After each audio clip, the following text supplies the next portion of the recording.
Hi, I'm Jeff Schwartz. We're here for the March 2016 project update. This is a 73 Camaro that came in recently, and we're kind of taking over the project. But I wanted to point out the quarter panel replacement. When you replace these quarter panels, typically from the factory, this is the area where they did the seam, and they had two overlapping pieces of metal, and then they put either lead or Bondo on later years to fill in this recess. However, that recess is quite large, and you know, those type of materials can possibly crack and cause a problem, especially when you're putting more horsepower into these things like we always do. So what we do is we weld that solid, and then we also lay another piece of metal in there to fill up the space to minimize the amount of filler you need. So we've put another piece of metal in here, welded that solid, then ground it smooth. So needs just a small amount of filler here to make it nice and level, and gives a better repair, and it's also stronger, and you get less likely to get cracks cracking here. So little tip. We've got this mocked up with an LS block and a T56 Magnum Tremec transmission. This car already had the hole in the tunnel. We're going to fabricate a plate to go over that to bolt in and allow easy servicing of the shifter. We've also mocked up the vintage air unit and welded studs there, and we've got brackets holding that unit in. So when we go to finish the car, we don't have to weld anything onto the finished firewall. We typically build the whole car first and then blow it apart and paint it.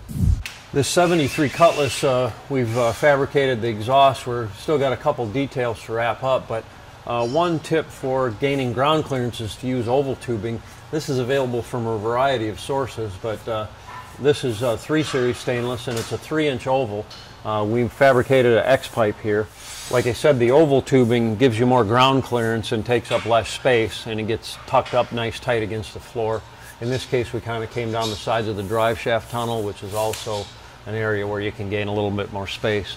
We also put flex joints here and a V-band clamp, so there's no gasket required to seal this perfectly, or gaskets to blow out. In this case, this is right at the end of the header. We've welded the flex joint onto the header collector, and this is actually where our header connection is. So really nice stuff. They're a little expensive, about 50 bucks a piece for a V-band, but you never have to buy header gaskets again, and don't have to worry about anything blowing out. We're just wrapping up this 66 Nova project with the 600 horse LSA engine. This is a supercharged one that's put in the ZL1 Camaro and Cadillac CTS-Vs. We fabricated an engine cover, and I'll show you that in a moment, that actually covers up some of the wiring and the fuel rails here. We put Billet Specialties valve covers on here. They've been black wrinkle finished powder coat, along with the blower top that's also black wrinkle finished. And we've got our black serpentine drive on there. So it's kind of understated under here, and black is the new billet, if you would. This is the engine cover that's going on the 66 Nova. We fabricated this from metal, and it's just now being wet sanded and buffed after we've painted it body color. The supercharger will fit up through this opening, and that's got the black wrinkle finish, and then the sides of it will be right up against the valve cover, so you'll see the valve covers out both sides of the engine cover. They'll be. This twin turbocharged 78 Nova is getting a brake upgrade. Probably a good idea with that much horsepower. The other thing we did to this Nova to hold up to the big horsepower is we fabricated these subframe connectors. Tucked them real tight against the floor. We welded a round tube in here to the rear mounting point of the stock subframe and tied right into that. And then we bent up a piece of tubing to go along here, and we welded them in. So this will make it a lot stronger than before, and hopefully won't bend anything in half. This is one of several 70 Chevelle convertibles that we have at our shop. This one's coming together nicely. We finally got the sheet metal on the front end. We still have a little ways to go with inner fenders and so forth, but LS3 connect and cruise package with the automatic transmission, our standard Be-Cool radiator and so forth, billet hood hinges. Pretty nice stuff. Can't wait to get this thing done and out on the road. It's going to be a fun car to drive this summer. When we build cars, we like to do modifications that are very subtle in nature, that look like they could have come that way from the factory. And one of the products that we've been using that fits those lines is the VHX series gauges from Dakota Digital.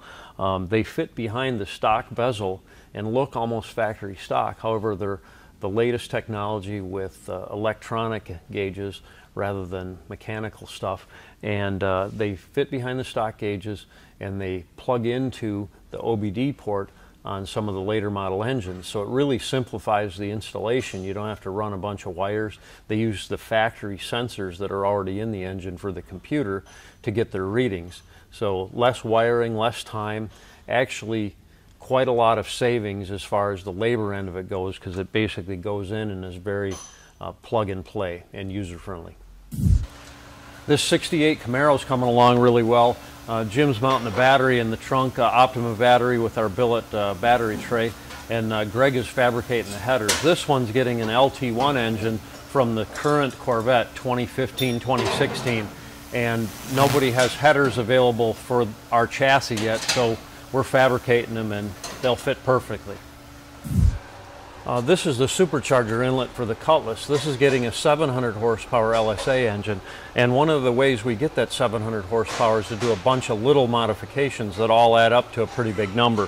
One of those things is porting the blower inlet. This is the blower inlet that we've already ported, and you can take a look at that and see we smooth out the lumps and bumps and it increases the flow. Again, a bunch of little things add up to a big number.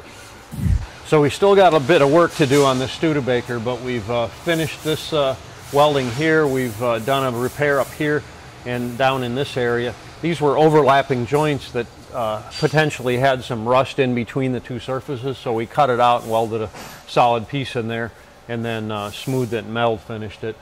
This flange here we've also replaced. This was all rusted out like the other side. This side we haven't repaired yet. As you can see, there's a lot of holes. Same thing was on the other side. We've done our repair up here. This area still needs it. We'll be cutting that out, welding a piece in there, make it more of a flush, requiring minimal amount of lead or body filler. This is another Corvette chassis that's almost finished, and this one's going in a 67 coupe with a big block. That should be a lot of fun. This is the 67 Corvette coupe that's getting that chassis I just showed you. We've already completed a wide body kit on here. You can see both the front and the rear quarters. We've flared them out. This has all been fiberglassed in. This has got polyester on it now, so we'll have to do a little final block, and once we build everything, then it'll get blown apart and painted. This is the 67 Vet convertible we've been working on. This also has a wide body kit that we installed.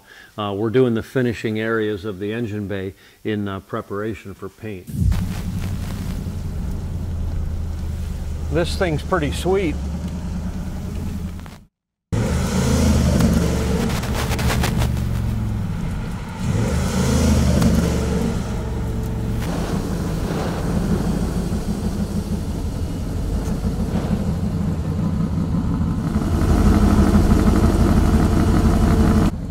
Another great car. This Coyote engine really likes to rev.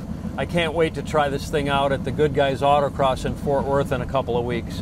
The Raybestos 69 Mustang. You've seen it come together, and I really like it.